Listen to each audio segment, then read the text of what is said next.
Assalamualaikum warahmatullahi wabarakatuh. Alhamdulillah wassalatu wassalamu ala Rasulillah wa ala alihi washabihi wa mawalah. La haula wala quwata illa billahil aliyil azim. Sobat sewot dimanapun berada, Menteri Koordinator Bidang Pembangunan Manusia dan Kebudayaan atau Menko PMK Pratikno, teman-teman, ini berkunjung ke rumah mantan Presiden ke-7 yakni Joko Widodo di Solo, ya, tepatnya di Sumber, Solo.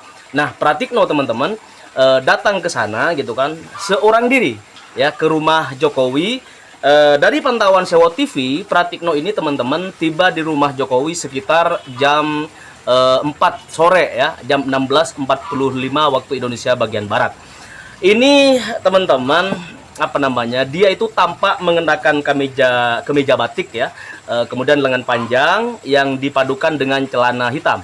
Setibanya di rumah Jokowi, Pratikno sempat transit sejenak sebelum bertemu langsung dengan Jokowi. Nah, pertemuan ini, teman-teman semuanya, berlangsung selama hampir 1 jam ya. Ini pertemuan yang digelar secara tertutup. Nah, sementara itu, pengacara Roy Suryo CS, yakni Bang Ahmad Khozinuddin, dalam tulisannya mengomentari kejadian tersebut.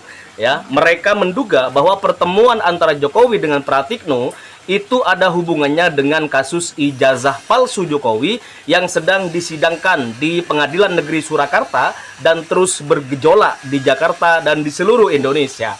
Masih tetap menjadi perbincangan yang sangat hangat, ya kan? Nah, teman-teman, dalam konteks itulah sepertinya Pratikno memang dipanggil oleh Jokowi pada hari Ahad kemarin tanggal 28. Nah, pertemuan ini, teman-teman semuanya, bukan sekedar liburan akhir tahun tentunya kemarin ya, tapi kuat dugaan ada kaitannya untuk mengantisipasi pertarungan lanjutan kasus ijazah palsu yang diduga milik Jokowi. Seperti itu kira-kira kata Ahmad Khozinuddin dalam komentarnya, teman-teman. Nah, apa yang mereka bahas sebenarnya gitu kan? Pratikno tak mengungkap ya, bahkan menghindari pertanyaan dari teman-teman wartawan dan awak media. Nah, secara hierarki, teman-teman, hierarki struktural ya, Pratikno ini sebenarnya bukan bawahan Jokowi lagi gitu. Namun dalam konteks kasus ijazah, ini Pratikno dapat dianggap punya peran dalam kasus tersebut. Nah, Profesor Yudi Haryono misalnya bahkan menyebutnya sebagai aktor tunggal ya, menyebut Pratikno sebagai aktor tunggal di balik kasus dugaan pemalsuan ijazah Jokowi. Nah, Pratikno sendiri, teman-teman, sebagai mantan Menteri Sekretaris Negara dan mantan Rektor Universitas Gadjah Mada, beliau sebenarnya sudah membantah tuduhan tersebut dan meminta publik mempercayai keabsahan ijazah yang dikeluarkan oleh institusi pendidikan, dalam hal ini Universitas Gadjah Mada atau UGM. Nah, jika benar, teman-teman, pernyataan Prof. Yudi Haryono, maka mengungkap kasus ini menjadi lebih berat, ya kan? Karena otoritas UGM lainnya misalnya merasa bahwa data yang mereka rilis itu benar gitu. Padahal ada dugaan utak-atik oleh Pratikno di belakang layar kasus ijazah Jokowi ini. Nah, Jokowi, teman-teman semuanya, Jokowi sendiri ya merasa keliru perhitungan politik barangkali. Karena yang dihadapi saat ini bukanlah aktor politik atau pejabat yang mudah dikendalikan. Diancam kasusnya dibongkar atau diiming-imingi uang dan jabatan. Lawannya adalah Roy Suryo CS, ya kan, yang di backup oleh sejumlah advokat yang berlatar belakang aktivis. Nah, yang lebih berat lagi bagi kubu Jokowi, teman-teman, Jokowi ini tidak hanya menghadapi Roy Suryo CS ya, melainkan menghadapi jutaan rakyat yang memiliki keyakinan sama dengan Roy Suryo, yakni dugaan ijazah palsu milik Jokowi. Nah, keyakinan ini, teman-teman semuanya, sederhana pada dasarnya ya. Mayoritas rakyat tak percaya foto pria berkacamata dalam ijazah adalah foto Jokowi. Nah, mulanya tim Roy Suryo ini, teman-teman ya, Roy Suryo CS ini masih ragu apakah ijazah yang beredar seperti yang diupload oleh Dian Sandi, kader Partai Solidaritas Indonesia, atau dokumen ijazah Jokowi yang diperoleh dari KPU dan KPUD ini sama dengan yang dimiliki Jokowi itu sendiri. Nah, pada tanggal 15 Desember kemarin semua terungkap, teman-teman. Ternyata ijazah Jokowi yang diperlihatkan dalam gelar perkara khusus ya adalah ijazah yang sama ya, ijazah dengan foto pria berkacamata dan berkumis tipis. Foto pria lain yang mustahil itu adalah foto Jokowi, kata Roy Suryo. Nah, maka Roy Suryo mengomentari foto tersebut, teman-teman, terlalu kontras, ya kan, untuk dokumen yang berusia lebih dari 40 tahun lamanya. Sementara Rustam Effendi misalnya langsung berkomentar, itu ijazah palsu katanya. Nah, itu foto bukan foto Jokowi, itu mata bukan mata Jokowi, itu bibir bukan bibir Jokowi, itu telinga bukan telinga Jokowi, itu ijazah palsu Pak Polisi, kata si dia ya, kata si siapa tadi teman-teman, Rustam Effendi ya. Nah, lalu kebenarannya seperti apa? Oke, kita simak bareng-bareng karena ini banyak sekali pendapat yang menguatkan dugaan-dugaan Roy Suryo CS, Rismun Syarifah dan juga Dr. Tifa ya. Berikut ini buat kalian semuanya. Saya pertama ada dan dibukanya ini ada nggak? Sesi 2 Bang Kosinudin kan tidak ada. Saya mau mengomentari. Saya mau mengomentari. Dibukanya itu di sesi pertama. Anda tidak Sesi boleh pertama, mengatakan seperti ini, sama tidak nggak bisa boleh. mendilegitimasi. Ini cuma gara-gara Nggak boleh. kehadiran ada atau tidak fisiknya udah ribut banget. Udah pasti. Belum bahas Udah ijazah pasti saya ya. melihat, saya Udah pasti. digunting. Yang bisa Digunting menentukan itu saya ini hadir. pengadilan. Dia nggak berhak, makanya sudah Dia hati-hati. tidak pernah berstatement bahwa Hati-hati, orang itu. hati-hati. Saya Pendapat yang sudah dituangkan dalam buku saya silakan baca dalam yang buku. memeriksa ini Tapi semua ijazah. Apa kewenangan saudara Tidak ada. memeriksa ijazah? Tidak ada. Karena hanya kuasa Tidak ada. hukum, bukan Tidak ada. penyidik. Sesi 2 Pak Bukan Kosi tidak ada. tidak ada di Jadi- sesi 2. Agak makanya Memang saya sesi kedua saya bergantian dengan Nah, Bang Sangat. begitu Tapi dong, pembukaannya fair. yang pertama digunting Bila. saya hadir. Saya melihat. Berarti apa? Saudara ini yang nggak pernah Karena statement. baik sesi Dan ketika pertama- saya berargumentasi, tidak ada bantahan dari saudara ini terhadap statement baik saya di sesi forum itu. pertama dan sesi kedua yang mewakili Pak Jokowi ke depan memeriksa fisik ijazah asli Pak Jokowi yang asli itu saya. Dan itu berbeda dengan ini. Ini nggak ada isinya. Tidak ya. Beda. Saya Sehingga kan yang ada saya di pengen forum kasih itu. tahu, Tapi saudara watermarknya, ya, embossnya, dan ada garis merah di foto itu ada semua dan mereka amazing. Maka saya bilang tadi sebenarnya sudah selesai. Enggak, tampilan digital pun beda, Bang. Gak bisa disamain. Gak bisa disamain. Karena itu adalah sesuatu hal yang tidak benar. Ini fisik yang benar. Dikasih waktu sepuas-puasnya untuk melihat. Memang hanya untuk melihat, bukan Gitu. memeriksa. Kalau diperiksa lagi, oke, boleh. Tidak ada kewenangan, tidak ada keharusan kami Karena menyerah itu kepada nggak mereka. ada, tidak ada Apalagi pula kepada kewajiban beliau, kami nggak untuk ada. memeriksa Nggak ada. yang fisik. Sehingga Cukup digitalnya. di sini, nanti kan ada juga panelis. Disinilah nanti pengadilan yang harus menentukan hasil tidaknya. Walaupun sebenarnya sudah kita bilang selesai tadi, karena kenapa? Si UGM sudah menyatakan berkali-kali Mana bahwa ada selesai? Kalau alumni selesai nggak ada perkara ini. Fakultas Hukum. Makanya, Putusan aja belum saya ada. bilang tadi, makanya jika masih terus dikumandangkan, berarti kan itu ada mens rea. Ada niatan. Keyakinan akan Seperti itu. penelitian, Jadi, buat kemudian saya- dikonfirmasi dengan bukti yang terakhir, itu nggak masalah Buat dikembalikan. saya tidak ada persoalan lagi ke depan. Menilai kehadiran Menko PMK atau Pak Pratikno itu bentuk kepanikan. Kepanikan karena baru terjadi di negara kita ini ijazah itu 3 bulan bisa berubah. Tidak pakai embus, tidak ada watermark, tidak pakai watermark. Dan mungkin dalam rangka itu. Nah, terus ada lagi pertanyaannya Pak, karena nanti kami juga punya hadiah kepada orang-orang yang punya andil dalam ijazah. 2 orang itu sering disebut tapi tidak pernah ada di persidangan. Nah, nanti kami hadiahi. Namanya siapa? Namanya Mas Anggit dan satunya lagi Insinyur Pratikno, nanti akan kami hadirkan. Menurut Bapak sendiri apakah etis hal tersebut Maksudnya? dari hadiran? Ya menurut saya Prabowo tidak punya wibawa. Dia menterinya Prabowo kok. Memangnya Pak Jokowi siapa? Kan menjadi kontroversi. Di satu sisi Pak Jokowi menurut kuasa hukumnya bukan pejabat negara. Nah kalau bukan pejabat negara, kenapa seorang menteri koordinator PMK kok ada di rumahnya yang bukan pejabat negara? Izin dong.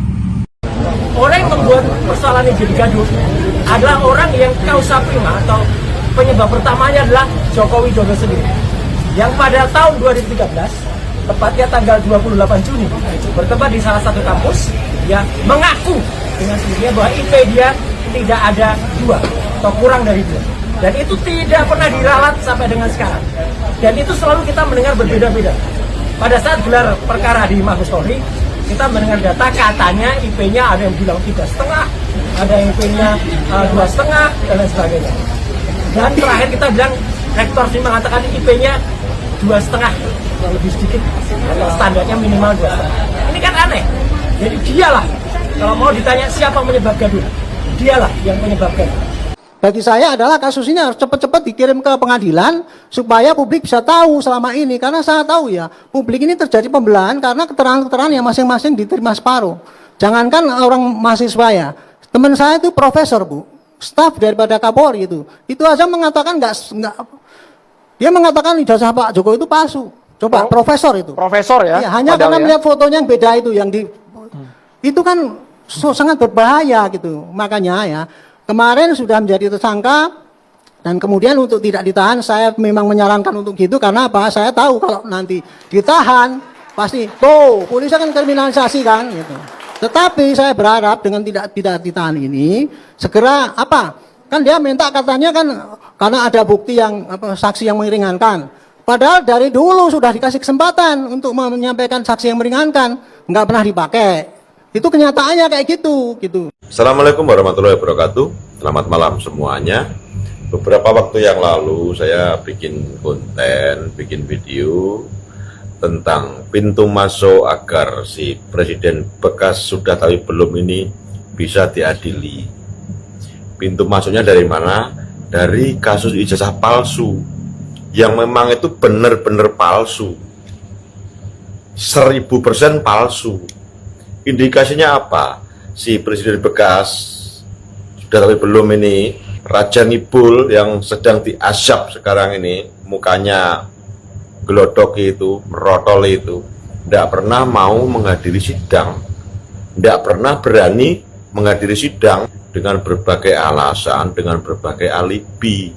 Yang terakhir dia saat minggat ke Singapura yang katanya diundang oleh Bloomberg waktu itu. Kenapa saya juga bersemangat menyemangati Dr. Tifa, Pak Roy Suryo, Pak Rismon dan teman-teman ini selalu membongkar tentang keabsahan ijazah Jokowi. Ini memang orang-orang ini betul-betul bajingan ini. Bajingan yang tolol. Salah satu kebajingannya si presiden bekas ini videonya. Pada sore hari ini kita akan meresmikan 5 bandara. Di tahun 2018 dia meresmikan sebuah bandara di Morowali. Saya tidak perlu panjang lebar untuk menceritakan hal itu, apa yang akan terjadi, apa risiko yang bisa terjadi dengan pola-pola atau tipe bandara seperti ini yang tidak bisa diakses, tidak bisa diawasi oleh negara. Dan ini juga yang akan terjadi di PIK 2 ini. Ini belum terbongkar ini baru sebagian kecil aja mungkin di Morowali ini. Nanti akan banyak kedok-kedok dari si bajingan tolol ini akan dibongkar. Oleh karena itu saya sampai kapanpun akan selalu menyemangati Dr. Tifa, Pak Rismon, Pak Roy Suryo untuk membongkar ijazah palsu yang menjadi pintu masuk agar presiden bekas sudah tapi belum bajingan tolol ini diadili. Seperti itu. Traktir. Mas Roy, Dr. Tifa, analisa ini. Kalau memang misalnya ini barang sudah saya sampaikan nih, silakan Bang Rismon, Mas Roy, Dr. Tifa, analisa ini. Kalau selama ini kan tudingan ke mereka adalah mereka menganalisa barang tidak jelas. Sekarang udah jelas ini. Dari KPU-nya langsung. Jadi tidak ada lagi bilang mereka itu meneliti barang yang salah. Seperti itu. Kalau saya lihat metodologinya Bang Rismon kan ini yang diteliti ya. Yang beredar itu kan yang begini ini kan dari yang namanya Pak Dian Sandi ya.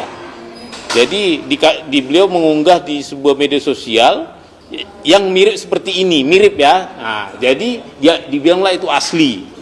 Ya, sebenarnya aslinya belum ada sama sekali.